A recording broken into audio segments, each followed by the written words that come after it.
คุณแตงโมช่วยแชร์หน่อยได้ไหมครับว่าอาหารแบบไหนที่เราควรเลือกมาให้แมวเรากินอ๋อค่ะ ถ้าอยากจะให้น้องแมวขนสวยขนไม่ร่วงนะคะ อย่างแรกเลยตังโมก็อยากจะแนะนำว่าให้เริ่มจากอาหารที่ดีค่ะ ถ้าน้องแมวเขาได้ทานอาหารที่ดีนะคะ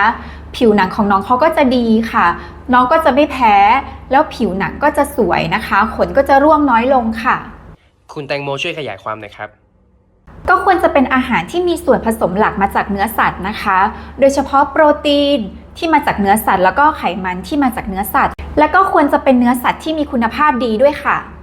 คือแบบนี้ค่ะ แมวค่ะเขาเป็น True Carnivore นะคะ ก็คือเกิดมาเพื่อกินเนื้อเป็นหลักค่ะ สายพันธุ์เขาเป็นมาแบบนี้นะคะ